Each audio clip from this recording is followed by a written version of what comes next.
De vuelta en Tolerancia Cero, y ya está con nosotros el exministro, el candidato, también bien ex, igual que nuestro anterior invitado, Andrés Velasco. Muy buenas noches. ¿Qué tal, Matías? ¿Cómo están ustedes? Pero de vacaciones igual que Camilo Escalonado, ¿no? Trabajando intensamente. Después de unas pequeñas vacaciones, claro. Vamos a ver la siguiente nota y volvemos.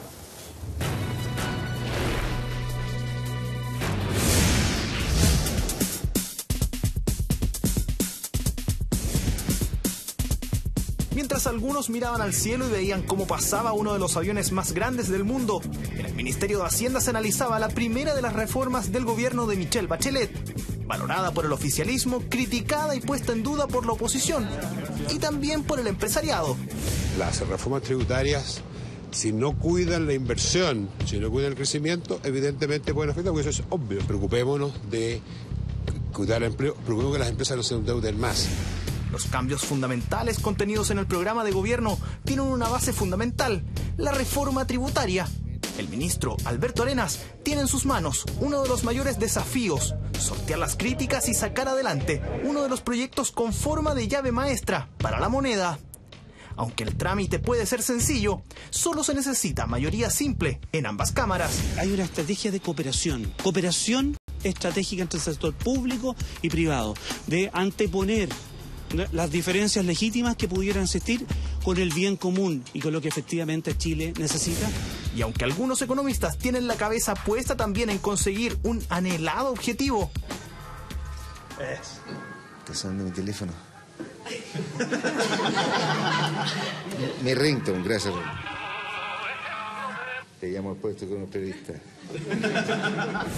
La reforma los tiene divididos. Para esas reformas, obviamente se necesitan recursos. No podemos pensar que vamos a llegar al desarrollo si no acometemos esas reformas para las que necesitamos recursos. Y desgraciadamente, como todos sabemos, con meros titulares no se gobierna, no se solucionan los problemas, no se logra el desarrollo al cual todos anhelamos. Todos lo conocen el programa, o sea, no hay ninguna novedad en eso. Es importante la herramienta que se va a aplicar. Ya, me voy.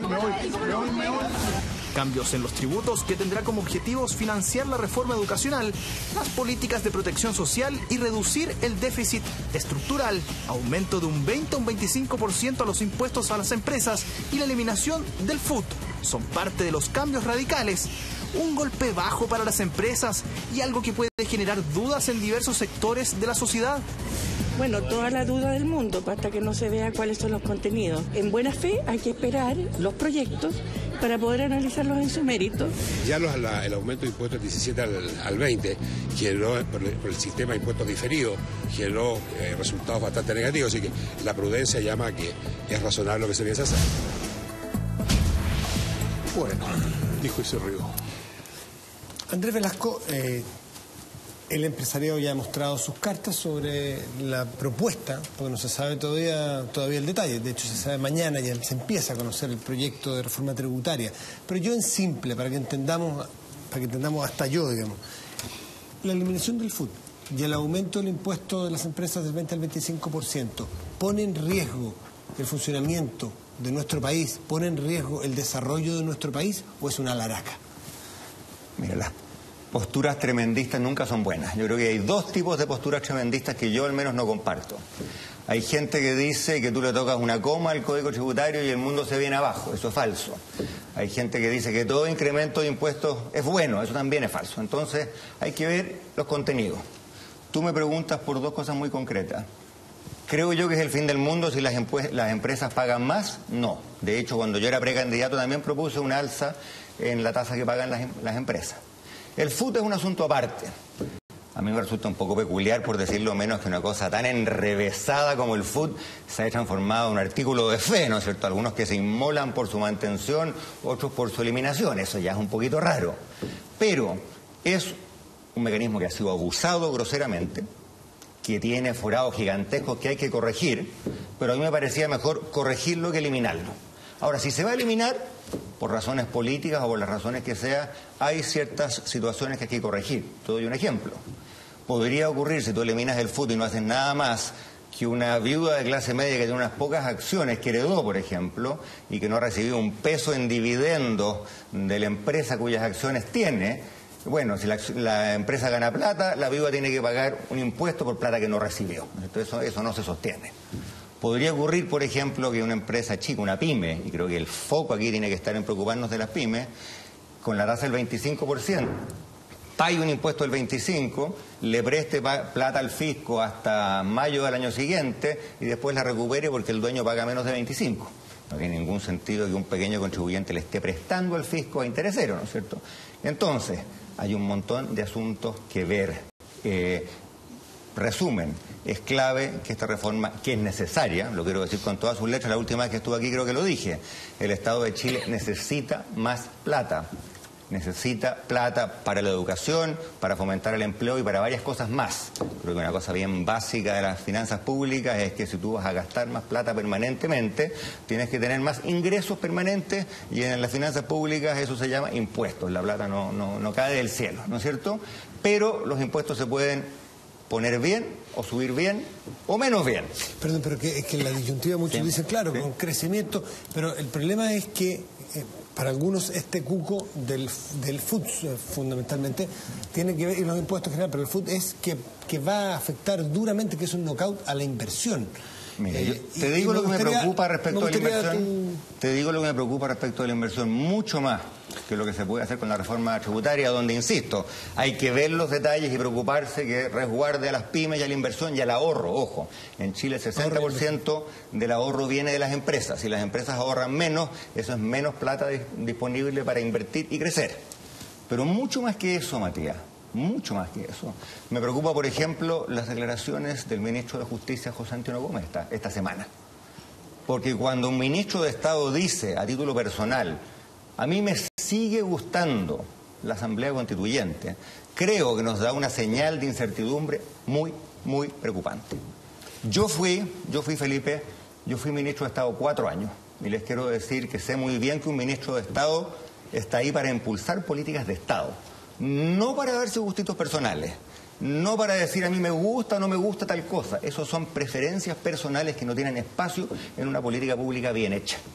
Entonces yo creo que los ciudadanos tenemos el derecho a exigir claridad, porque hasta donde yo entiendo esa no es una política de Estado, ¿no es cierto? Y si lo es, sería bueno que la ciudadanía así lo supiera.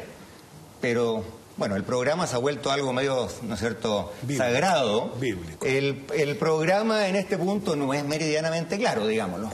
Y por eso que estas declaraciones me parecen total y completamente extemporáneas, preocupantes e incoherentes con lo que es el rol de un ministro de Estado. Sí, y en ese sentido, perdón, solo una cosa, en ese sentido, Andrés, llevan 3 semanas desde la instalación del gobierno, de la nueva mayoría, y hay varias señales, para más de alguno, de lo que fue tu frase emblemática de las malas prácticas. La alta dirección pública, todos los problemas con los nombramientos, la retroexcavadora, esta declaración que a ti te parece muy compleja del ministro Gómez. ¿Te sientes después de estos 15 días, después de que ya está instalado el gobierno, cada vez más lejos de la nueva mayoría? Yo veo de dulce y de gras. Y creo que el problema aquí, más que en el Ejecutivo, porque a Rodrigo Peñilillo le quieren cargar todas las culpas, me parece que el problema está en ciertas prácticas partidarias que yo denuncié durante la primaria, que siguen ahí. Los partidos, confunden el conseguir cargos con gobernar. Y es muy evidente que se han propuesto personas que no tienen los antecedentes necesarios, que no tienen la hoja de vida intachable para ejercer el cargo de subsecretario y gobernador. Y ya que estamos hablando de gobernadores, yo quiero proponer algo bien práctico, porque en todos los gobiernos, y ojo, que las peleas por los cargos entre la DUI y RN no fueron muy distintas. Tú mencionabas alta dirección pública.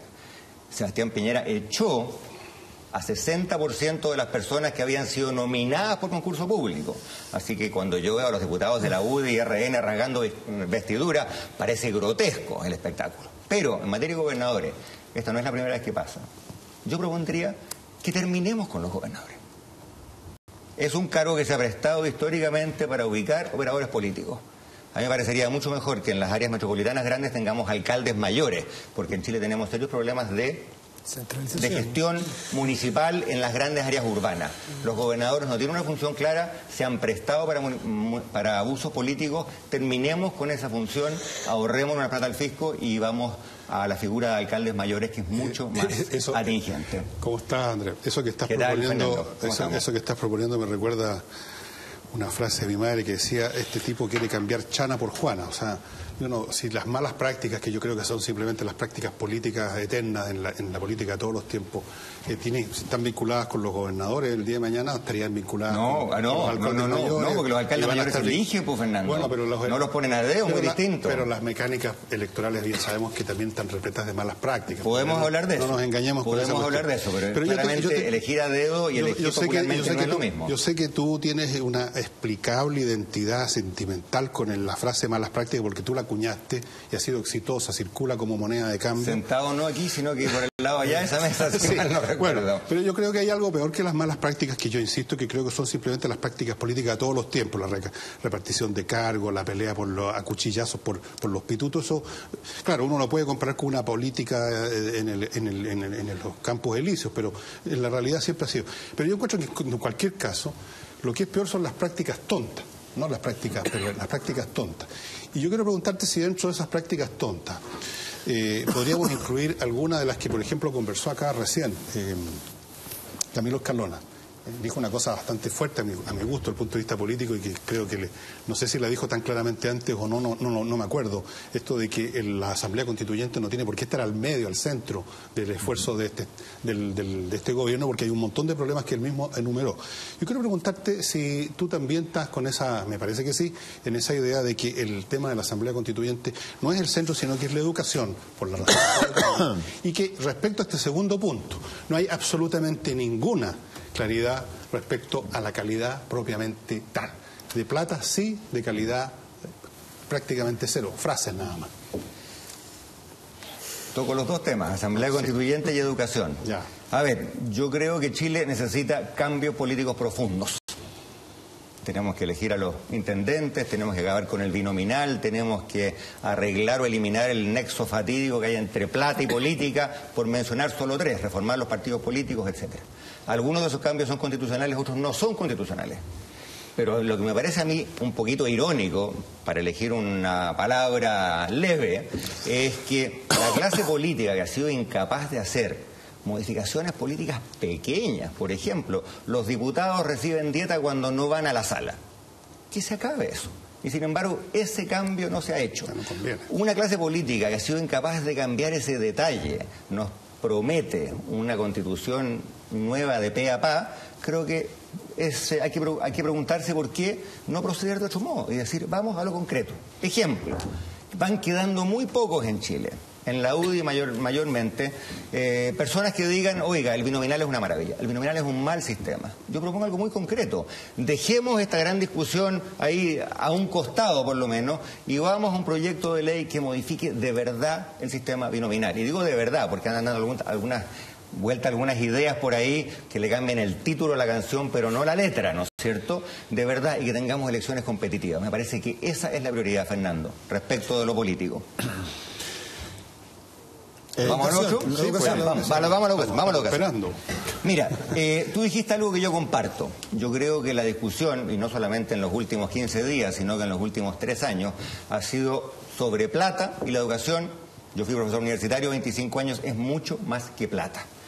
Y creo que en esta semana hemos visto declaraciones para allá y declaraciones para acá que francamente creo que algunas veces añaden a la confusión. Por ejemplo, el ministro Eizaguirre, después quiero hablar de los rectores, el ministro Eizaguirre nos dice que las universidades estatales van a recibir un trato preferente.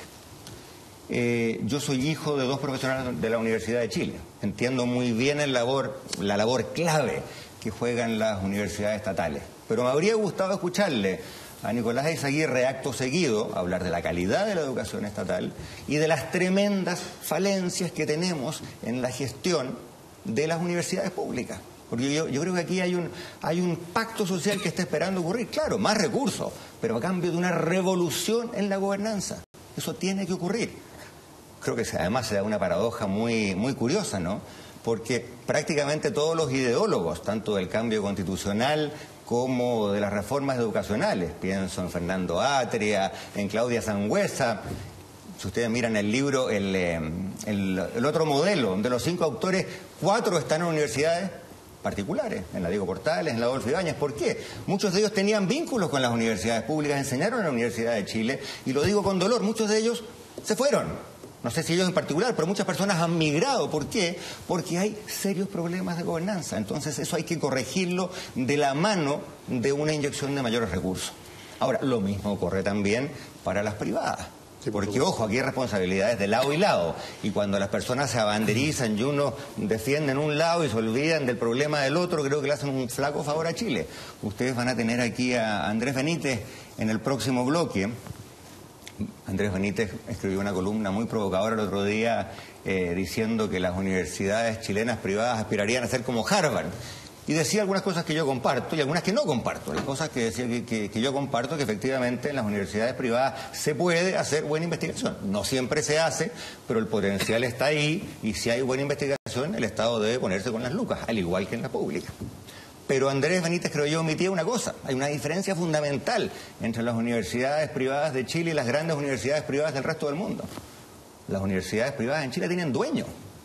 Y resulta que si al dueño no le gusta una declaración del rector o de un profesor, le dice váyase para la casa. Eso sería inimaginable en las universidades privadas de excelencia en Estados Unidos o en Europa. Entonces, así como tenemos la necesidad de una revolución en la gobernanza de las universidades públicas, tenemos también la necesidad de una revolución de raíz en la manera como se gobiernan las universidades privadas en Chile. No pueden ser de una persona que decía que se enseña, que no se enseña, se mete en los currículums. Eso es inimaginable, ¿no es cierto? Entonces creo que tenemos una deuda pendiente en ambas materias, en universidades públicas y privadas. Y creo que eso merece un análisis mucho más detallado del que hemos visto por estos días. Andrés, ¿cómo estás? Bueno, tú llevaste muchos de estos puntos que has señalado con tanta pasión al escrutinio de la ciudadanía en una elección, y no te fue bien. Tan mal no me fue. No, pero perdí, evidentemente. Perdiste.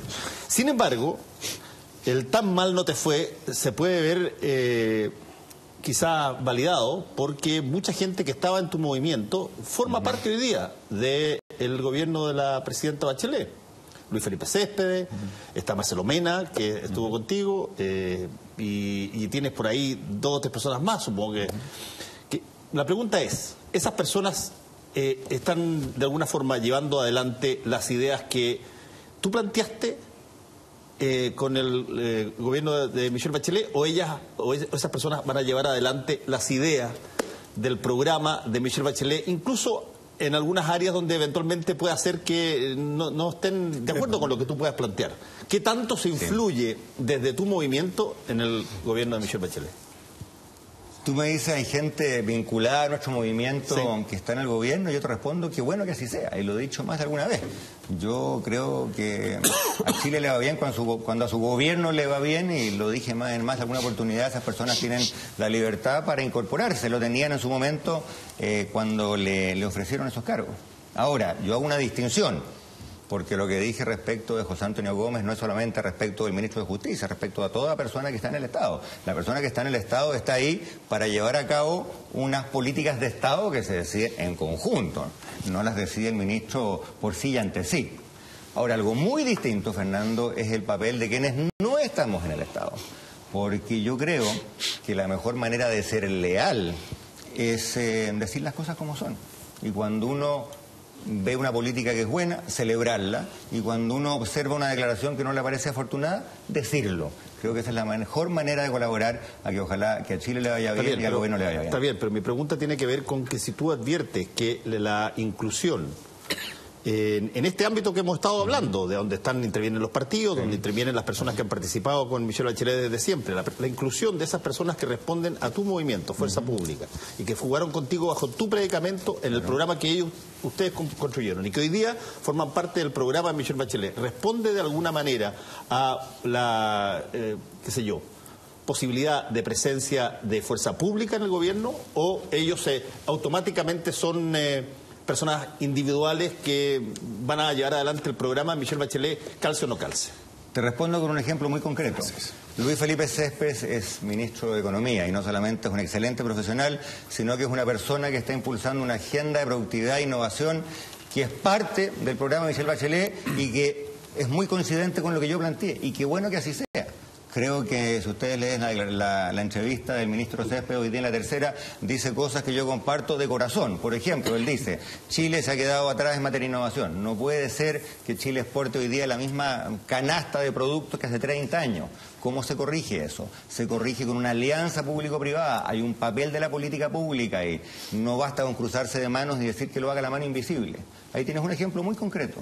De una agenda que el ministro Céspedes hoy día detalla en La Tercera, que yo comparto por entero. Está bien, pero por ejemplo, el ministro de cierto. Economía, ¿es parte o no es parte de las personas que deciden, conversan, discuten, analizan y presentan finalmente una reforma tributaria como la que hace presentar mañana? Mira, los gobiernos tienen sus mecanismos internos. Yo no pretendo saber quién conversa con quién o quién se junta con quién. El ministro de Economía tiene intuición sobre las materias de economía. El grueso de la reforma tributaria pasa por el ministerio que tiene intuición sobre materias tributarias, que es Hacienda. Pero eso es una cosa, lo que estoy diciendo es una obviedad. Tú me preguntas en qué categoría participan estas personas. En la misma categoría que cualquier persona que participa en un gobierno viniendo de un movimiento, de un partido. Está ahí como parte de un equipo de Estado, pero obviamente está ahí también llevando un conjunto de principios e ideas. Andrés, quiero volver al tema de la retroexcavadora desde otro punto de vista, porque está bien manido en la crítica. Pero para los que legítimamente sueñan con un gobierno como este, reformista, en la profundidad o en los pilares de lo que se va a hacer, que tú compartes eso, que tú planteaste en tu propia candidatura reformas re importantes, muchas de ellas compartidas con la de la presidenta Bachelet. Hay algunos que critican a Quintana, o más bien hacen la analogía con el presidente Allende, un gobierno profundamente reformista, que de alguna manera uno de sus fracasos fue que había grupos más ultra o grupos más pasados para la punta, dicho en buen chileno, que le imposibilitaron quizás al presidente Allende llevar de una manera prudente, equilibrada la profundidad de las reformas. ¿Tú temes que haya de estos pasados para la punta, que haya tipos que quieran exacerbar las diferencias, entorpeciendo la profundidad o la posibilidad de que efectivamente la presidenta Bachelet lleve adelante sus reformas? ¿Tú eres de los que teme eso? Primero que nada, un gobierno reformista es lo que la inmensa mayoría de la gente en este país quiere, y yo me incluyo entre ellos. Queremos reformas, queremos cambios. Por eso te lo pregunto. ¿Qué duda cabe, por ejemplo, que la educación chilena tiene problemas serios que hay que corregir, que se discrimina? En fin, podemos ver a la educación. Pero por eso te pregunto. Pero la esencia, tú usas la palabra reforma y me parece la palabra adecuada. La esencia de una reforma es que construye sobre lo obrado. Y a mí lo que me preocupa profundamente y lo que está implícito, y en realidad explícito... Si no sería fundar, no reformar. Es que para allá voy. Los afanes refundacionales me parecen un acto de arrogancia intelectual y política.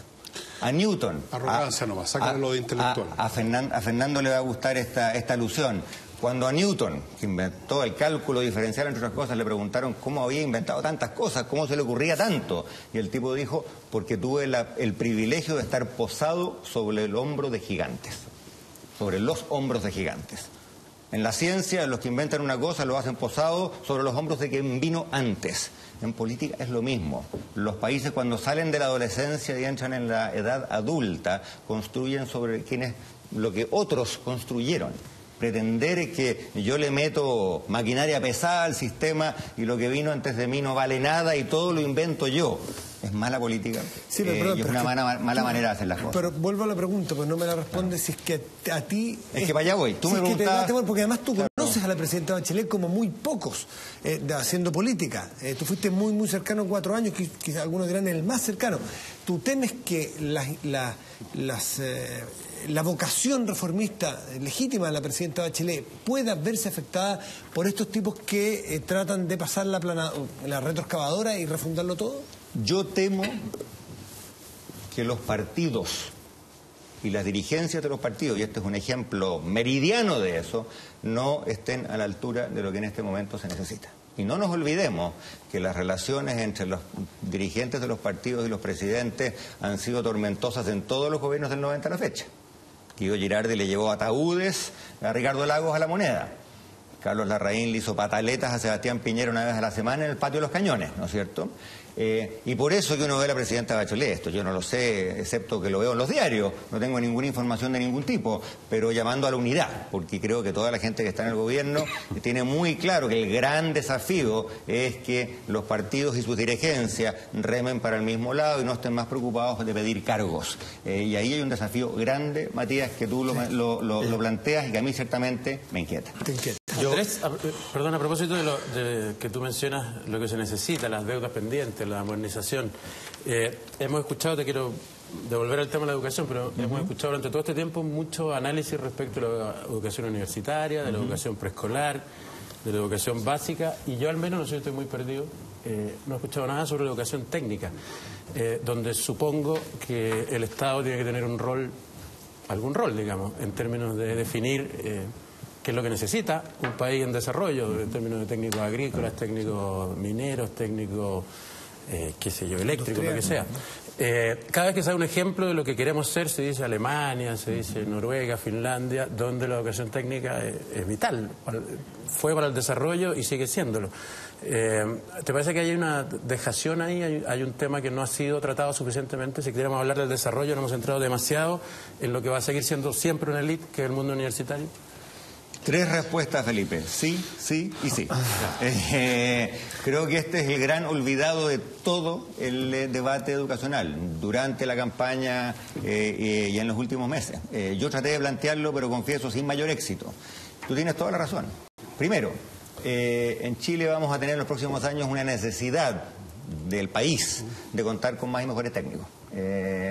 A mí muchas veces me gusta contar la anécdota de una gran empresa multinacional que se iba a establecer en Chile, que iba a darle empleo a 1000 técnicos en la región de Valparaíso, y que al final no lo hicieron porque al cabo de buscar por meses concluyeron que en Chile era difícil encontrar 1000 técnicos en computación que al mismo tiempo fueran bilingües. Fue Intel, ¿no es cierto? Fue otra de las grandes del rubro. Entonces, ¿qué ocurre? Tenemos una necesidad gigantesca de entrenar más y mejores técnicos con mejores destrezas. Esa es la primera paradoja, ¿no es cierto? La segunda paradoja es que allí donde más lucas se necesitan, el Estado pone menos lucas. Porque toda esta discusión de gratuidad, a la cual podemos volver, si a ustedes les parece, tiene que ver con las universidades, pero a mucha gente se le olvida que parte importante de los estudiantes universitarios no están en universidades, están en institutos técnicos, y ahí es donde hay menos becas, donde hay menos préstamos, y los préstamos que hay son más caros. Entonces hay que darle un remesón a esa discusión. A mí me gustaría ver que el gobierno ojalá la ponga en el centro del debate. Déjame hacerte solo un comentario que me viene a mi colega acá, que casi es un acto de optimismo galopante hablar de que la educación universitaria es de élite. Porque uno de los problemas educacionales en Chile, como tú muy bien lo sabes como profesor, es que no todas, pero muchas universidades están muy lejos de ser de élite, en el sentido que uno entiende de gente seleccionada porque quiere estudiar, porque tiene algún mínimo de inteligencia y sobre todo se exige a sí mismo para llegar al máximo de sus poderes. Eso no se ve mucho. Así que ni siquiera podemos decir que la universidad universitaria sea de élite, salvo 2 o 3 facultades que son especialmente exigentes. Y todos pero ese es el desafío, pues, Fernando. Es el precisamente. Desafío, claro. Cuando tú hablas, mira, es que eso nos lleva, no sé si estamos sin tiempo, pero añado una idea.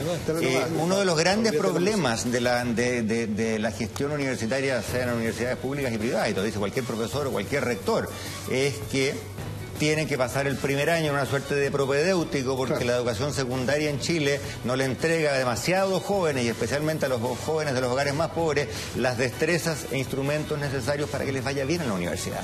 Entonces esa desigualdad se empieza a gestar de mucho antes. Razón adicional para que no hablemos solamente de reformas que tienen que ver con la educación superior. Las grandes lagunas, las grandes desigualdades están en el acceso a la sala cuna, en el acceso al jardín infantil, en la calidad de la educación básica, muy dispar, en la discriminación. Permítame que mencione una última cosa. No sé si lo vieron, pero esta semana Gregory Alacua, un profesor de la Universidad Diego Portales, experto en educación, publicó una columna muy preocupante en que hablaba de la discriminación, que a mí me parece es otro de los grandes olvidados, porque cuando se habla del lucro, se habla, claro, de la discriminación por plata, que es preocupante, pero está la discriminación por apariencia física, por raza, por apellido. Por religión. Claro, por religión, por orientación sexual, por etnia, por discapacidad, que son tremendamente abusivas y preocupantes en este país, y que además son ilegales, porque cuando resulta que la Ley General de Educación que se aprobó en el primer gobierno de Michelle Bachelet prohíbe la selección arbitraria hasta sexto básico. Y Gregory Lacua da las cifras. El grueso de los colegios piden pruebas de admisión, piden entrevistas con los padres, y lo que es más preocupante, les piden certificado de bautismo a muchos colegios, certificado de matrimonio de los padres, cosa que es totalmente incoherente con la idea de que el Estado financia la educación que promueve los valores compartidos, y la discriminación de cualquier tipo no puede ser un valor compartido en Chile. Andrés Velasco, muchísimas gracias por estar aquí en Tolerancia Cero. Gracias a ustedes, encantado. A la vuelta estará con nosotros el rector de la Universidad Adolfo Ibáñez, quien ya ha sido mencionado varias veces en esta noche por sus opiniones. Andrés Benítez a la vuelta aquí en Tolerancia Cero.